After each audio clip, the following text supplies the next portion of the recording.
নমস্কার শ্রোতা বন্ধুরা, কিছুক্ষণ চ্যানেলে আমি মধুমিতা। আজ শোনাব আমাদের অতি পরিচিত একটি গল্প। গল্পটির নাম শম্ভু, লিখেছেন রবীন্দ্রনাথ ঠাকুর। শুরু করছি আজকের গল্প। গুপ্তিপাড়ার বিশ্বম্ভরবাবু পালকি চড়ে চলেছেন সপ্তগ্রামে। ফাল্গুন মাস, কিন্তু এখনও খুব ঠান্ডা। কিছু আগে প্রায় এক সপ্তাহ ধরে বৃষ্টি হয়ে গেছে। বিশ্বম্ভরবাবুর গায়ে এক মোটা কম্বল। পালকির সঙ্গে চলেছে তার শম্ভু চাকর, হাতে এক লম্বা লাঠি। পালকির ছাদে ওষুধের বাক্স দড়ি দিয়ে বাঁধা। শম্ভুর গায়ে অদ্ভুত জোর।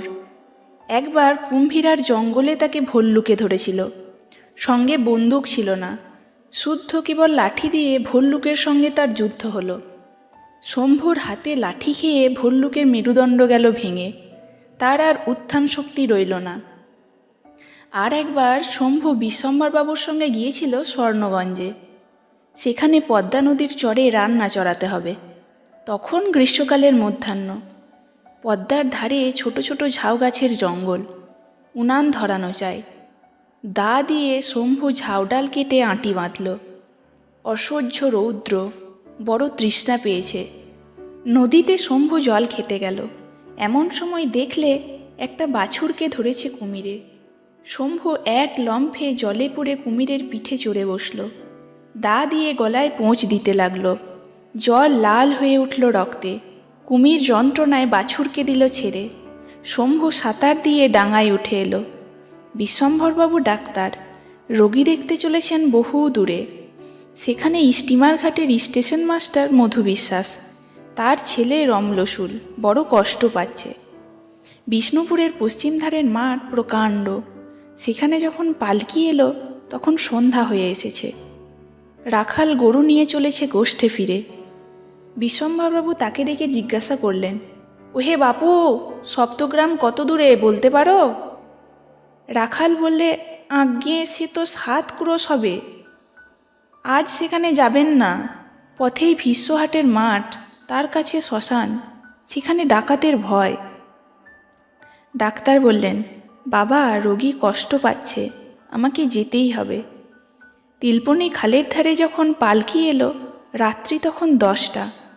বাঁধন আলগা হয়ে পালকির ছাদ থেকে ডাক্তারের বাক্সটা গেল পড়ে। কাস্টর অয়েলের শিশি ভেঙে চূর্ণ হয়ে গেল।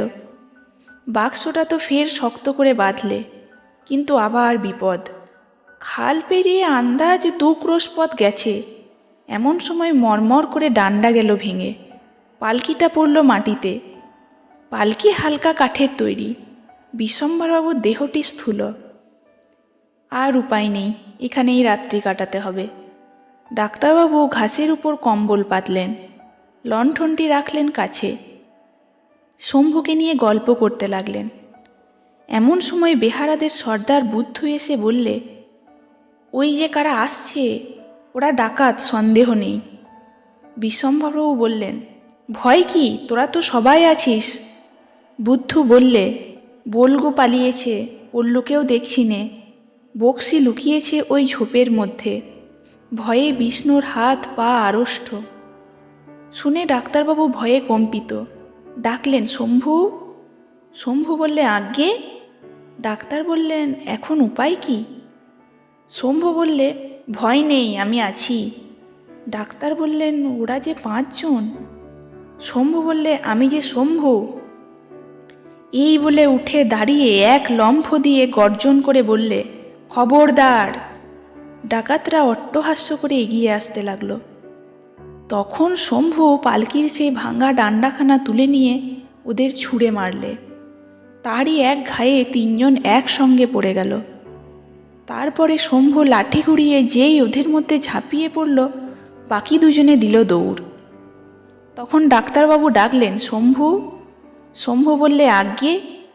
বিশ্বম্ভরবাবু বললেন, এইবার বাক্সটা বের করো। শম্ভু বললে, কেন? বাক্স নিয়ে কি হবে? ডাক্তার বললেন, ওই 3টে লোকের ডাক্তারি করা চাই, ব্যান্ডেজ বাঁধতে হবে। রাত্রি তখন অল্পই বাকি।